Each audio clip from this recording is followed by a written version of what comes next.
क्या हम लोग का पहला चैप्टर है कि वास्तविक संख्याएं, कुछ क्वेश्चन हम लोग कल कर चुके हैं। आज हम लोग क्वेश्चन नंबर 3 को सॉल्व करेंगे। कितना एक्सरसाइज का है? 1.1 का क्वेश्चन नंबर 3। क्या दिया है कि अभाज्य गुणनखंड विधि से निम्न का एचसीएफ तथा एलसीएम ज्ञात कीजिए। देखिए कितना इजी सवाल है। क्लास 5, 4, 6 में ये क्वेश्चन सब आप लोग बनाते थे। फिर देखिए वही क्वेश्चन घुरा फिरा के दे दिया है। ये अभाज्य गुणनखंड विधि, यहाँ भाग विधि द्वारा नहीं, अभाज्य गुणनखंड विधि द्वारा हमको क्या निकालना है? लॉसो और मॉसो, यानी एचसीएफ को मॉसो बोलते हैं और एलसीएम को लॉसो बोलते हैं। तो हम लोग क्या करेंगे? पहले जो संख्या दिया हुआ है इस संख्या का हम क्या निकालेंगे? पहले गुणनखंड करेंगे। ठीक है, तो 12 का गुणनखंड कीजिए तो कितना आएगा? 2 दूगुना 4, 4 तिया 12। गुणनखंड करेंगे तो यही होगा। नहीं समझ में आ रहा तो गुणनखंड कर लीजिए। 2 से लगाएंगे तो 2 छके 12, फिर 2 तिया 6 और 3 एकम 3। देखिए कितना आया? 2 2 3, 2 गुना 2 गुना 3। क्लियर? उसके बाद अगर हम 15 को करेंगे तो कितना आएगा? 3 पचे 15, 5 एकम 5। कितना आया? 15, यानी 3 गुना 5। ठीक है, उसके बाद कितना है आपका? 21 है। 21 को अगर कीजिएगा तो कितना होगा? 3 सत्ते 21 और 7 एकम 7 हुआ। तो कितना लिखेंगे 21 का? 3 गुना। आप मौसू जानते हैं कि हम लोग क्या करते हैं? पेयर करते हैं, जोड़ा करते हैं। तो देखिए 2 यहाँ है, यहाँ नहीं है, यहाँ भी नहीं है, कि नहीं होगा? 2 यहाँ भी नहीं है, ये भी नहीं होगा। 3 यहाँ पे है, यहाँ पे है और यहाँ पे। देखिए इनका जोड़ा, इनका जोड़ा मिल रहा है ना? तो आपका एचसीएफ कितना निकल गया? एचसीएफ निकल गया आपका, पहला आंसर आपका हो गया। दूसरा आपका एलसीएम कितना है? यहाँ पे देखिए 2 है, एलसीएम 2 गुना 2। फिर देखिए तीनों 3 है, इसलिए सिर्फ एक 3 लेंगे। 5 का जोड़ा नहीं है तो 5 लेंगे और 7 का भी जोड़ा नहीं है तो सिर्फ 7 लेंगे। ठीक है, तो गुना कीजिए। 2 दूगुना 4, 12 पंचे 60 और 60 को 7 से गुना करेंगे। 7 छके 42, 42 अरेगो 0, यानी एलसीएम निकल गया कितना? 420 और एचसीएफ कितना निकला? 3। यही हो गया आंसर। इतना इजी है, देखिए, है ना?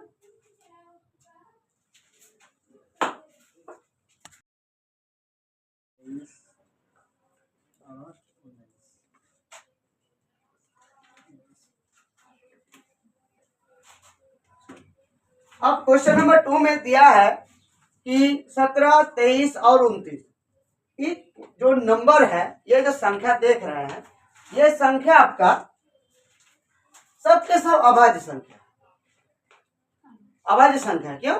क्योंकि इनका भी गुणनखंड कीजिएगा स्वयं अपने से ही होगा। 17 एकम 17, 23 एकम 23 और 29 एकम 29।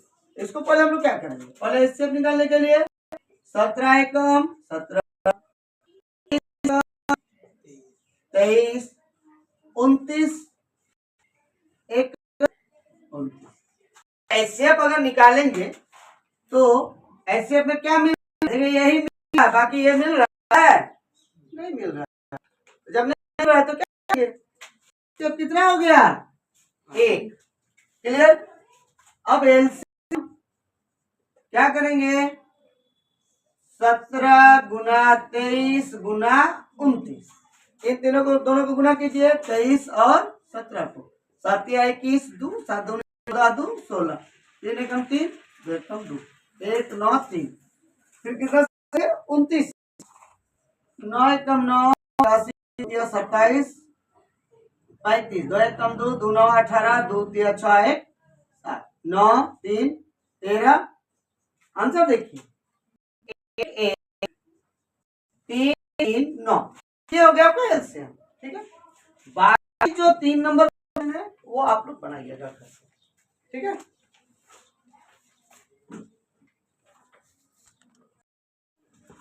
चलिए अब क्वेश्चन नंबर 4 है। ये बहुत इंपॉर्टेंट क्वेश्चन है। अक्सर ये क्वेश्चन आपका पूछता है, इसलिए इसको VVI लगेंगे। ठीक है, क्या दिया है कि एचसीएफ यानी 306, 657। ये क्या है? दो संख्या है। क्या है? दो संख्या है। दो संख्याओं का मौसो आपका दिया हुआ है 9। इसका मतलब क्या होगा? दो संख्या क्या क्या दिया है? 306 और दूसरा 57। इन दोनों का जो HCF यानी जो आपका मौसो है वो कितना है? HCF है 9। क्या निकालना पड़ेगा? आपको निकालना है LCM। क्या निकालना है? LCM यानी आप जानते हैं LCM बराबर दो संख्या यानी पहली संख्या गुणा दूसरी। फॉर्मूला क्या होता है? पहली संख्या गुना दूसरी संख्या। ये पहला संख्या है और ये दूसरी संख्या है। ठीक है। बटे में क्या? बटे में आपका HCF यानी मौसो। ठीक है। पहली संख्या कितना है? 306 गुना 657 और बटे मौसो कितना है? 9 यानी HCF आपका 9 है। काटेगा 9 एकम 9, 9 सत्तर 63, 65 से 63 यानी 65 और 63 ना, तो 5 यानी 2 और यहाँ पे 7 कितना? 9 या 27 कटा। यानी 306 को आप 73 से गुणा कीजिएगा तो कितना होगा? ये 73 है। 318 1 3 3 9 7 6 42 4 और 7 21 8 3 13 2 2 यानी एलसीएम आ गया आपका 2 2 यानी 22,338। ये आ गया आपका एलसीएम। ऐसे तो पहले से था। सही हो गया आंसर।